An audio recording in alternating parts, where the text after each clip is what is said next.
Alright, this is John Colo with GrowingYourGreens.com. Today we have another exciting episode for you, and this episode I'm going to give you guys a special tour of my backyard garden. Now it's just not a tour alone, I have a very special guest with me today. This is Dr. Joel Fuhrman. Dr. Joel Fuhrman is a board-certified physician who's been in family practice for, I don't even know, 20 plus years now, many years. And he's also one of the foremost authorities on nutrition in the entire world that I'm aware of. So this is quite a treat to have Dr. Fuhrman here. He's written many books. He's appeared on PBS, and actually he has his own garden that he grows his food year-round in New Jersey. And I know you want to know how he grows year-round in New Jersey, so we'll be asking him that later. Anyways, in this episode, what I'd like to do is take Dr. Fuhrman around for a very special tour of my backyard garden, introduce him to some of the new, unique, and exciting crops that I'm growing, and more importantly, why you guys might want to include more vegetables, and that's what I feature growing on my channel. Growing Your Greens. It's all about the greens. The greens are the most important foods, as you guys will learn from Dr. Fuhrman in just a little bit. Anyways, without further ado, let's go ahead and take Dr. Fuhrman into my backyard, show you guys what's going on here. All right. Can I eat breakfast here? Yeah, you can eat it in my yard, Doctor. Okay. I like to eat part of my meals just outdoors, in my own garden. Like I'll go out, I'll cut fresh asparagus, I'll eat some peas that I'm growing, like pea pods or snow pea pods. Then I'll eat some of the pea plant itself, eat the leaves of the pea plant. I'll eat some, tomatoes and whatever it is I'm growing out there. Then I'll bring some food in to eat inside. But sometimes I'll eat like half the meal outside, just eat it outside. Yeah, no, I love being outside. I think we have too much connectedness, technology, and we're inside too much. And we need to be outside. I mean, every other creature on the planet lives outdoors, the most of their lives. Yeah. So yeah, I love eating outside too. And one of my favorite ways to eat, Dr. Fuhrman, is I'll make some guacamole inside, come outside with a little bowl of guacamole and just take all the edible leaves, come to each plant, take an edible leaf, dip it in, eat it. So now I'm getting my phytonutrients with some fat to get better uptake, plus it tastes better. Cool. All right, so along this fence line here, because I don't have a lot of space here in my backyard in a suburban tract home, I'm growing food vertically. So mostly we got cucumbers growing up vertically, and I'm staking those up. And then along the front here we have small tomatoes. So we have these patio tomatoes that will stay like, maybe 2 feet tall, make some nice tomatoes. And then in between, in certain spots, I have other greens growing. Like if you look at this one right here, with this red stem, you might... Is that Malabar spinach? Yes, that's Malabar spinach. So many people might think it's ornamental, but have you had the Malabar spinach before? I have. I used to grow it. We'll give you a nice tender leaf. Yeah, but the Malabar spinach, especially for the climate here, the hot and dry climate, it's one of the best leafy greens to grow. Plus, it'll just this couple plants here will just fill up this whole trellis. There's a little bit of porcelain over there. Yeah, I got purslane coming up in random spaces because, I try to do what's called a living mulch, as you'll see when I show you my pepper bed. Right, I can't stop eating out here. And then, so here's, and then I want to make a stop at a few different things. So I want to stop here, and this is actually my Chinese long beans. So I know, that beans are a very important part of what you call a nutritarian diet, which my viewers will learn about when I interview at the end of this episode. But why are beans so important for us to eat? Well, lots of reasons, but one is they contain IP5, inositol-pentachus phosphate, very powerful anti-cancer nutrients. But also, they digest slowly, and they produce beneficial bacteria in the gut. And this bacteria biofilm develops in the gut from eating beans is very adherent to the villi of the gut. It sticks to the wall of the gut very tightly, and it lowers the glycemic effect when you eat fruit or other foods. So they have anti-diabetic effects, and longevity promoting effects, even outside of the nutrients they contain, just because they promote the growth of such healthy bacteria. Well, this is fun. It's fun just seeing all this healthy, edible food you put together in such a small, tight space, and you're complementing each other on the food. Mixing in the same bed is really good too. Right. Because then you don't get like one type of insect that overwhelms the kind of like the mixture of the different plants together. Instead of just doing all of one plant, mixing it in one bed is really good. I was not exactly prepared. You showed up a little bit earlier, but I'm also growing these guys, which are the Nepalese cactus pads. So, these guys are also edible. It's another leafy green I like to eat. Lots of green mass, and then it's got the, the slime on the inside. I like to harvest them when they're young, actually just like this.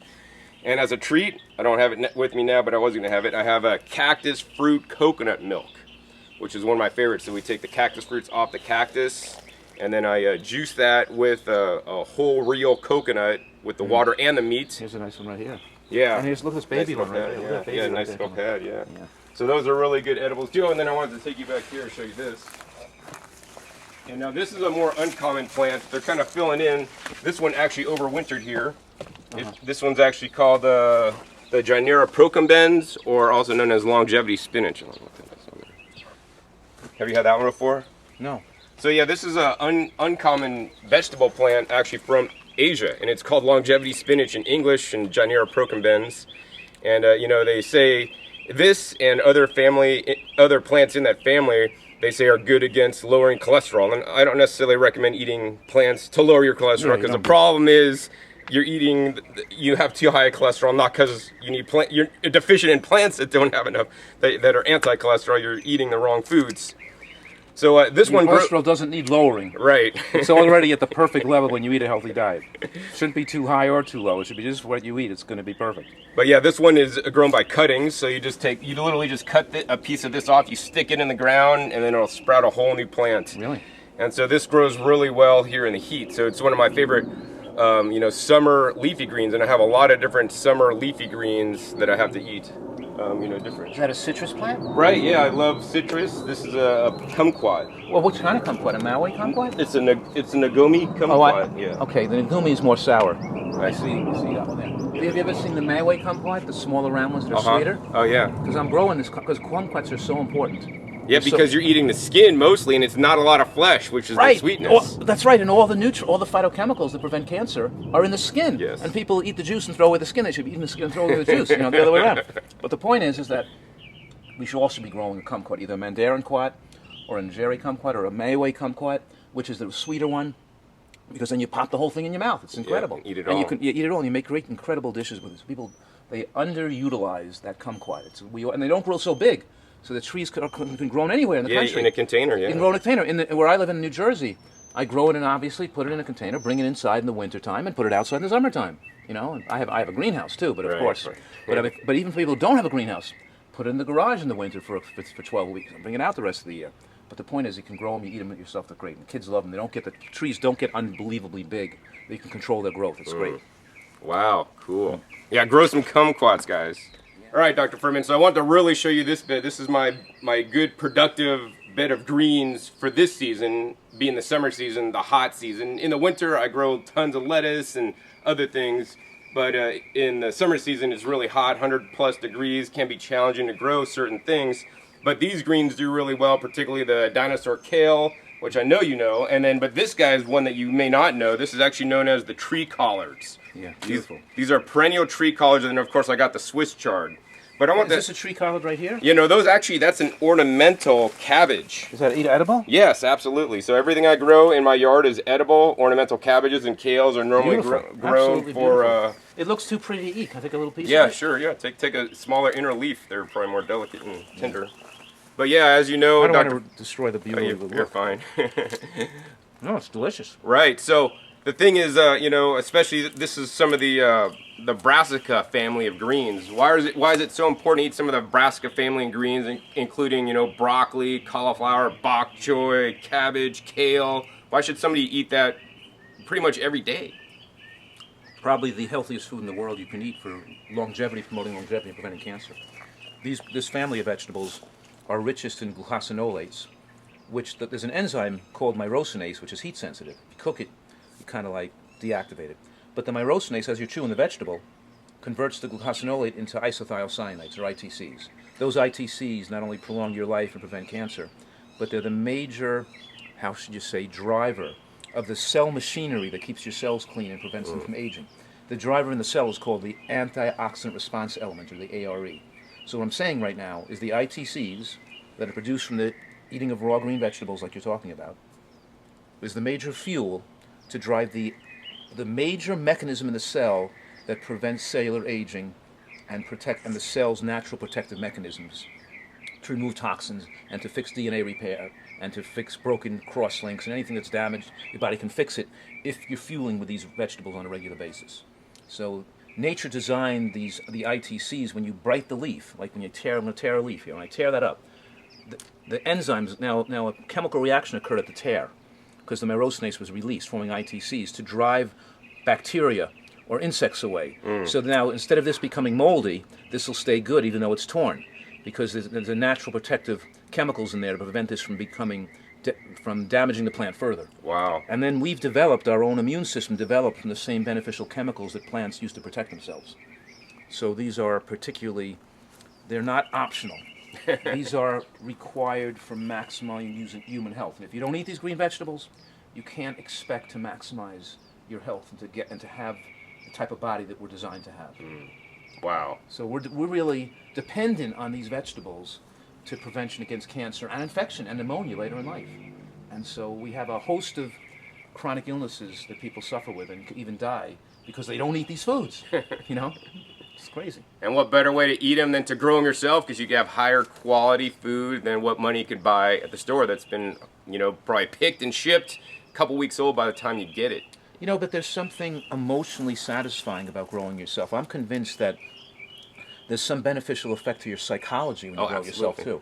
There's some feeling of like, wow, I'm eating the foods I produced right from the earth, and you're putting in. I love eating right from the foods. There's something emotional satisfying about that, and that has an effect on health and longevity too. Oh, you got to be happy with your life, and I love gardening. It's just a time to escape from my inside desk job and being on the computer. I'll take a break, go out for 10 minutes, tend to my garden a little bit, and then go back in and go back to work again. That's what I do, yeah. Yeah, that's what I do That's too. what I do all day. I'll go work a little bit, come out, garden, I'll get hot, I'll go in, I'll work. Yeah, that's what I do. And then I keep getting my nature time. Man. You guys should do that too. Right, that's what we both Oh, do. and then I want to talk to you about this one actually. I don't know if you've heard of this one. So this is perennial tree collards.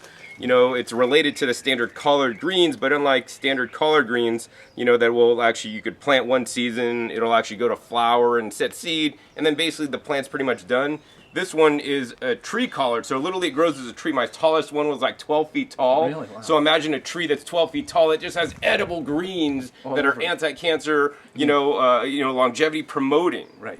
And the flavors are particularly sweet in the wintertime because, as you know, Dr. Furman, in the wintertime it's cold and the sugars come out in the plant to actually help prevent it from freezing. And in the summertime, they're not quite as sweet because they don't need to protect themselves from the cold. But in the summertime, I noticed that the flavors are a lot more intense and stronger. Probably they have more of the beneficial phytonutrients because the flavors are so strong because it's protecting itself from the heat. You know what I do? I grow a lot of broccoli and collards and kale, so I have a lot of broccoli leaves. So I eat the whole plant. Right. And I eat the peas. I eat the whole pea plant, not just the pea. But anyway, so I'll take a lot of this collards, tremendous amount of collards and kale, and I'll dehydrate it. But I'll make a sauce for it. I'll put kale chips or something. Yeah, but red onion. I'll put red onion, mix it with red onion, and I'll take a sauce maybe made with some cashews and hemp seeds, a little bit of apple cider vinegar, maybe some unfortified nutritional yeast, a few cashews, and I'll just mix it up, maybe a little almond milk, mix it up like a light sauce. Mix in this light sauce, dehydrate it at like 110 degrees or so, 115 degrees. My kids love it. It's the most delicious. It's unbelievably delicious how these dehydrated greens taste so great. You could put them on top of soups. You could put them on your salad. They're just so incredibly delicious. And then I could sow as many greens as I could possibly grow. Never goes to waste. Yeah. The more I could grow and make, the more that my family just eats it up like candy. It's gone. But anyway. Yeah, definitely dehydration, one of my favorite ways to preserve my harvest, and especially making something like the kale chips, or they could be any kind of chips. And the broccoli lettuce leaves. chips, The broccoli leaves. Yeah. It doesn't have to be kale, it could be collard leaves. Right. Chard leaves, actually one of my favorites. I'll show you in a little bit. It's to dehydrate because actually they get a nice salty flavor when they're dehydrated naturally. It's the red vein sorrel. So that's really cool. Let's go ahead and move on. As you guys know, you should be eating your greens, especially your cruciferous greens. But I want to show you this bed next, Dr. Furman. So next on our tour, Dr. Furman, I'd like to show you this bed here. This bed has 80-something pepper plants, all planted fairly close. And what I do, instead of just using some kind of wood chip mulch on the ground to prevent surface evaporation, and we can't really eat mulch or wood chips like some animals can. I'm growing another leafy green on the bottom that you may be familiar with, and it's known as the purslane. So I got peppers above and purslane below. So try some of this fresh purslane. Wow, this is great. And purslane is high in omega-3 fatty acids. It's a super nutritional food that nobody eats. Let me ask you a question though. Can I do this in my garden in New Jersey? Or will the purslane grow in the Northeast. Absolutely. I can grow it. Purslane's a weed. Oh, I got to get that. I got to do what you're doing here with putting the purslane on the bottom. So here's a tip, Yeah. though. If you're going to grow purslane, you want to get some low-growing purslane. Where do I get It might actually outcompete your peppers because actually they have purslane grown for market, and those purslanes actually grow nice, big, large, luscious leaves, and they grow tall and upright. I want the spreading purslane, which is actually the more wild kind, which probably the wild ones, because they haven't been hybridized as much, probably have more nutrition and they probably have a stronger taste. It's delicious. Wow, it's delicious.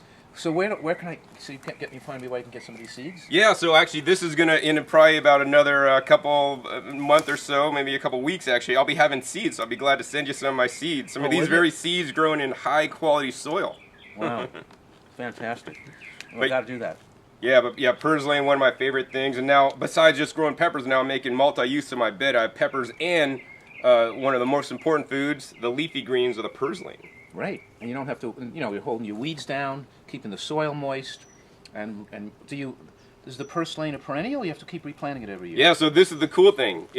So for some people this is a cool thing. For some people this is a really bad thing. So purslane's really cool because it'll grow in the right season, right? And I let nature figure out when to plant these things. I didn't like plant this purslane here. What I did was I planted purslane once. It went to flower and seed. It dropped the seeds in the ground, and then it grew, and then I let it grow every year, and then it dropped seeds again.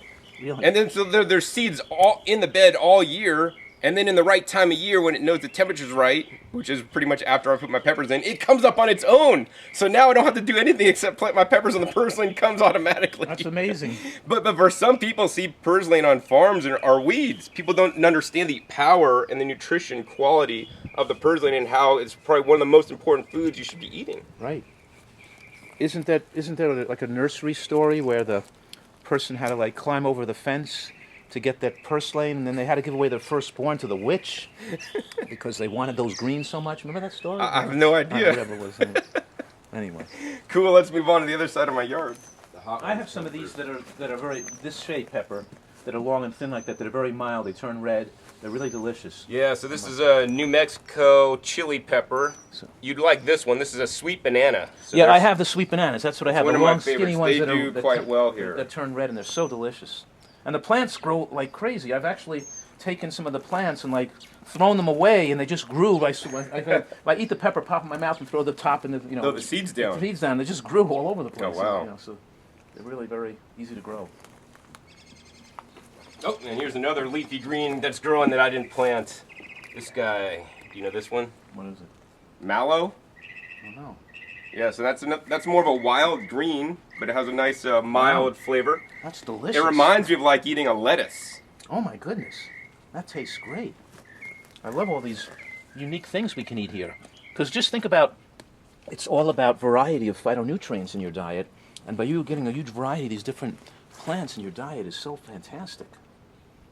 I think that's another reason people, especially people that are on a nutritarian diet, they should grow their own food because money can't buy the range and varieties of foods And the quality, yeah. and the quality And the that you freshness. can in the store. I mean, you think you have a couple hundred varieties in the produce department, but I could grow, thousands of varieties here in my backyard. You grow kind of like heirloom and things that you can't really get. Exactly. You can't get in the regular supermarkets. It's the same stuff all the time. Exactly. It's nice to have this interesting variety. So I want to let you guys know, even if you have, not a lot of space and you have a pot, here's a nice big, large, self-watering container. I don't know, this thing holds like at least 10 gallons of water, so I could go away for a week or couple weeks actually, and it'd still water itself provided it was full. But I'm growing some, unique things in here. Number one, I'm growing the onions. So you want to talk about the onion family of plants, Dr. Furman, and why they're so beneficial for us? Right, the allium family. All right. And it's obviously the richest source of these organosulfide compounds that have anti-cancer effects, shown between 55 to 88% reduction in incidence of cancer if people eat a little bit of onion every day. And raw, because you know how when you cut an onion it makes your eyes tear? Mm-hmm. That's because there's an enzyme in there called alliinase, Alliinase, 2 L's and 2 I's. So this compound, alliinase, which is heat sensitive, which causes this sulfenic acid to be given off to make your eyes burn, but it's releasing, as you cut that onion or chew that onion in your mouth, it's releasing all these organosulfide compounds that are very important for your general health.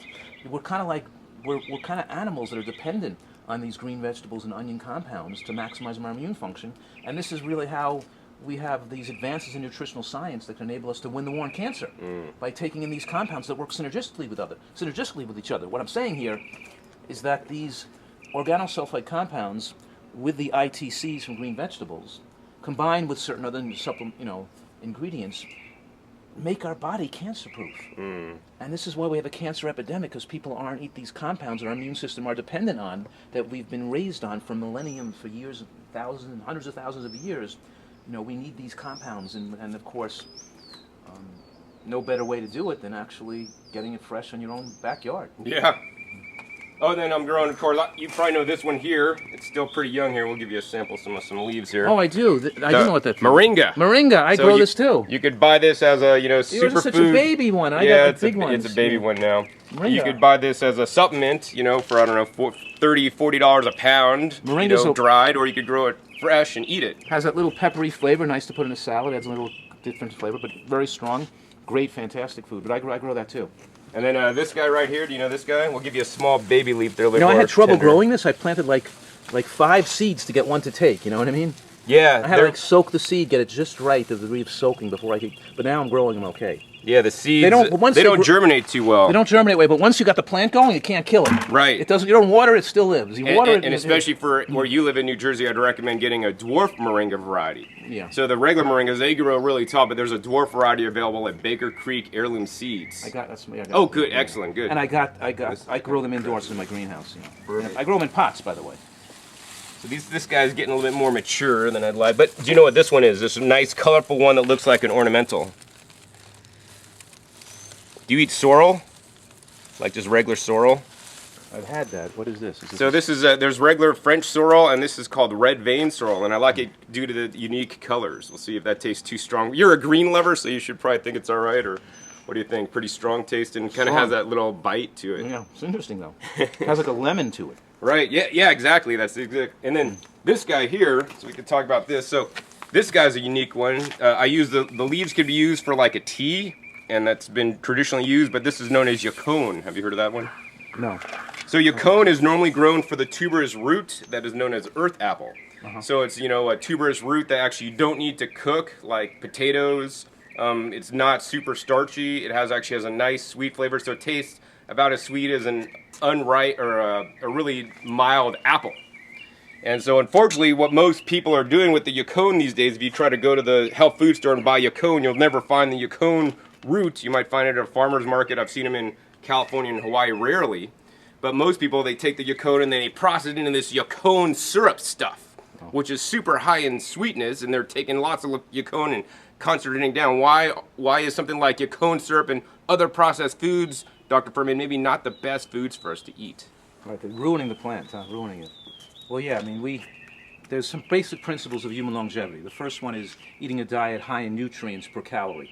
That means no excess calories, rich in nutrients, in high nutrient foods. What are higher nutrient, lower calorie foods than what we have here in your backyard? The other principle of human longevity is not to eat foods that push hormones to unfavorable levels. And that what hormones we're talking about here is like insulin, pushing insulin too high, which can promote aging of the brain and aging of your heart, and promote angiogenesis, which means the promotion of blood vessels that allow fat to be stored in your body, or allow tumors to spread. So we're talking here about not taking in processed carbohydrates or processed sugars like agave nectar, like maple syrup, like honey. People shouldn't be taking those concentrated sugars. When you want to sweeten something, you should be using fruit and dried fruit, not concentrated sweeteners, because the fruit, and even the minimal use of dried fruit, has fiber and polyphenols and anthocyanins associated with it, which protect the microbiome and slow the absorption of glucose through the wall of the villi. So we're talking about not taking in carbohydrates without fiber. Otherwise, it rushes into the bloodstream too rapidly. When you take the carbohydrates with a high dose of fiber, they break down more slowly, they're degraded by bacteria, and it allows the sweetness to go into your bloodstream more gradual, so it keeps the insulin response relatively low. And it's the overall quality of your whole diet like that. So by eating a diet with nuts and seeds, with green vegetables, and with things like beans and sprouts, and then your diet, and some fruit, but it's okay because all these foods we're talking about, the beans and the vegetables, produce the right microbiome so that the fruit we're eating is not rushing in that quickly. because there's such an adherent microbiome that your slowly absorption of the fiber-containing sweets through the wall of the gut kind of like can't get through that quickly. We don't want to defeat that process by using sweetening syrups and sweetening substances on our food. It's not lifespan favorite. Another thing I like about the Yacon, much like a Jerusalem artichokes, which I have actually grown over there, is it's good for your microbiome. Actually, it has the inulin. Right. All this stuff. Wow, you must have a great microbiome. I hope so. They could take your microbiome, a fecal transplant, and put it in another person so they can lose some weight and get in better health. You should sell your microbiome. I don't know if people would go for that one. But over on this I don't know if people got that joke even, but maybe they did. Over on this What side, is that, goji berries? yeah. Have you had fresh goji berries? No, never fresh. I've had them dried. Yeah. so These are fresh goji berries. Let's see if we wow. can find you a nice Here, ripe there's one right here. I Yeah, see yeah. one. There's one over here. Yeah, try to grab the darkest, deepest, richest colored, man. Let your eyes be your guide. Wow. Yeah, they're quite interesting. They taste a lot different fresh than when they're Wow. dried. Oh my goodness. That is great. That's mostly tropical? No, this is not tropical. You know, I've had friends that grow it in places that get frost. They're Really? pretty tolerant plants. The thing with the goji berries, Dr. Furman, is you want to ignore it. Ignore it. If you like, oh, I got to water, I got to take care of it, then they're gonna die.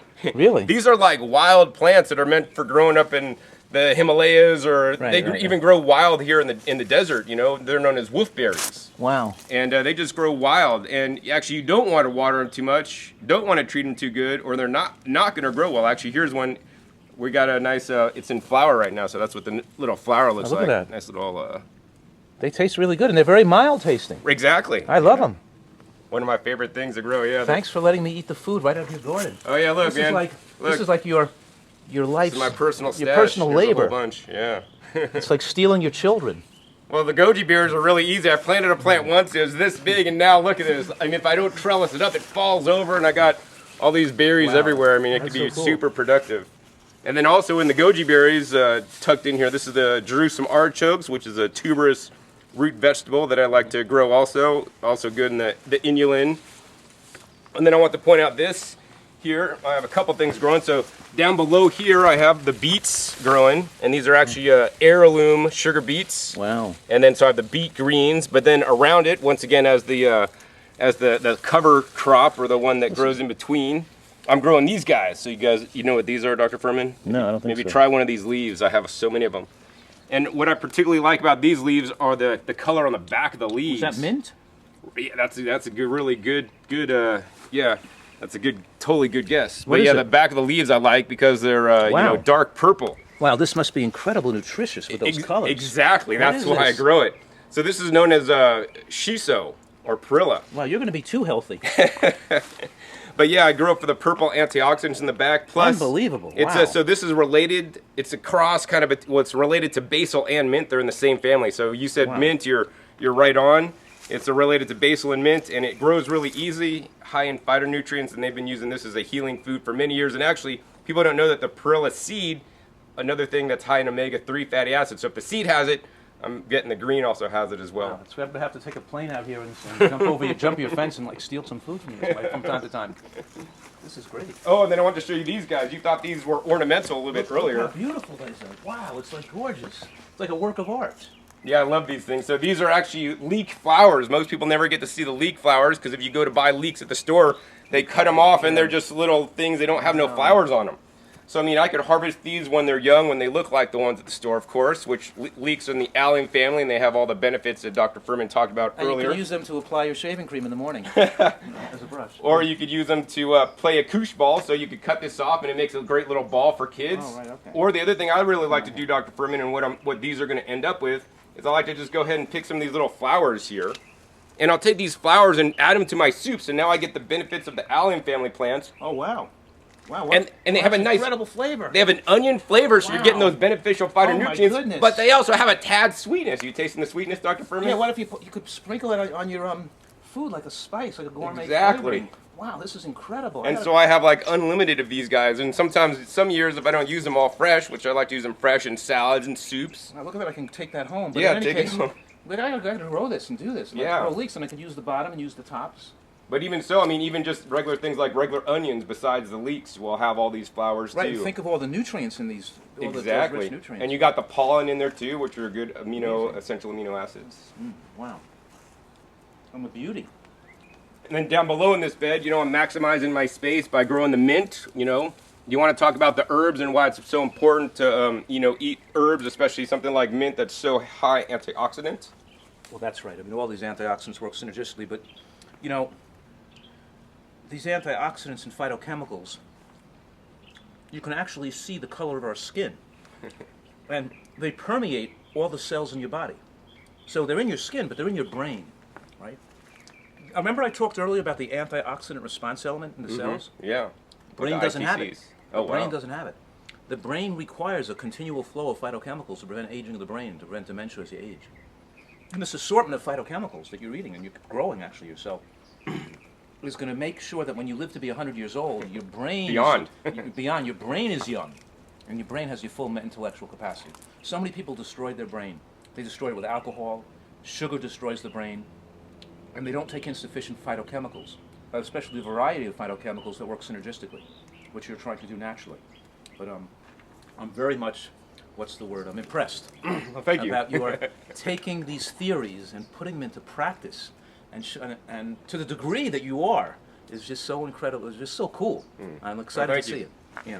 You know, I grow some fig trees at home, and I clone the fig trees, by the way. Oh, yeah, you take I- a cutting and you just dip it I in. stick it in a cloning gel, or I stick it in, actually, I have a little thing that circulates water, and so I can take the figs I like the best and reclone them and give them away as gifts. Little plants I'm giving fig It's trees an away as excellent gifts. idea. You know, Who wants a Dr. Furman's fig tree gift? Everybody. And I can clone. I've taken a piece of a tomato plant, stuck it in take the piece of the leaf and stuck it in my cloning thing, and I can sprouts roots. You can plant in the tomato plant. Right, yeah, I got a cloner too. Yeah, I clone the Journera procamens or the longevity spinach, and a lot of things could be cloned. Yeah, a lot of herbs. But the point is, of course, they're fun to grow, they're fun to eat, and you can grow different. You can make varieties that ripen at different times of the year. Exactly. So one's ripen early, another get a fig later in the season. You know what I mean? You can space them out that way, so you get some. Enjoy growing figs. You can't do anything wrong with them. In other words, you trim them too much, they still come back. You water too little or too much, it doesn't matter. They still grow well. What's your You know. favorite variety of fig that you grow? Well, I like the green fig that's red on the inside. Uh-huh. Because the black fig attracts the birds too much. Right. But the green figs, nobody bothers. Squirrels don't eat them. And deer don't eat figs, and I have a lot of deer in wow. my neighborhood. And the deer don't touch the fig trees because they have like a rubber material, latex material in it that's to keep the deer away. So they're great. Nobody eats them. So I usually bet more green figs, even though the black hardy, the Chicago hardy, might be better in the Northeast. I see. I like the green figs because my neighbors in the woods, the little animals don't eat them, and the birds don't come down and eat them. And so I bring them in big pots, like you have that big pot, and I put the pots on these dollies, and I wheel the figs inside in the winter, and I wheel them outside in the summer, and now they're in their glory, and I get these big, giant trees that are grown beautifully in pots. That's amazing. You know? Yeah, so this bed here, I'm growing perennial onions. I don't know if you've heard of these, but these are perennial Wow. walking onions, or perennial Egyptian walking onions. So what happens is, they have the onion underneath that are a lot smaller than, say, the standard onion you'd buy in the store, which are edible. And then they grow the onion greens, which are also edible. And then they make these little onion top sets. Look at that, this little onion growing So off the top. what Wow, happens is wow. when this gets That's amazing. old, this will basically bend over and fall on the ground. This will plant itself, and then guess what? This is a new plant for next year. A new onion, right from And the so top. this grows year-round in the climate. They're hardy here. I mean, even in like places like Canada, these guys grow. But I want you to try one of these little baby bulbs. Normally, Wow. I reproduce them with the bulbs and send them out to people. Isn't that amazing? But that's a little mini onion, but it's like the super freshest, most enzymatically rich because it's It's growing. like the healthiest onion in the world, right here. This is amazing. So what do you think? Now these onions, I'll give you a warning, they're a little bit stronger than the standard onions from the store because they're more of a wild onion. But But it's some- a small piece, and with Right. in this nice salad, delicious. You know what I do with these onions? If I'm making like a cooked dish, like some cooked kale or something, I'll put a little maybe red sauce on the side, tomato sauce on top of the kale, and maybe I'll put some kind of nut sauce, mix it up, and then I'll put chopped raw onion on top of it. So you mix your raw with your cooked. Right. And it gives that contrast of flavors is so delicious. That crunchy, the spice of that raw onion with the mildness and the creaminess of the kale and tomato sauce. But really great. Wow, that's really good. I want to show you one more thing actually before we gotta get running here.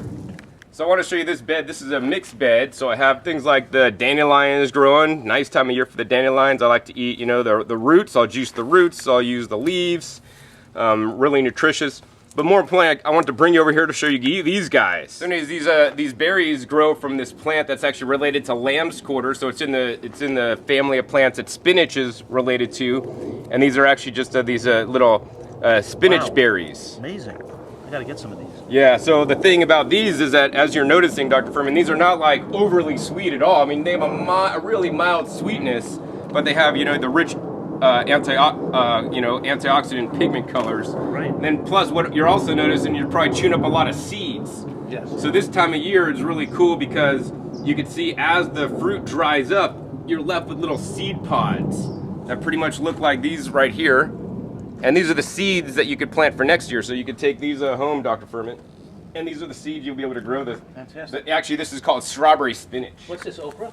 Yeah, so that's the okra. So I could grow regular green okra, but instead of the green okra, I'm growing the purple okra. You want to talk about the benefits of the purple colored foods? Yeah, you want to can I try take that one? Yeah, pick it off. Because I eat okra all the time. I'll eat okra. I like okra raw.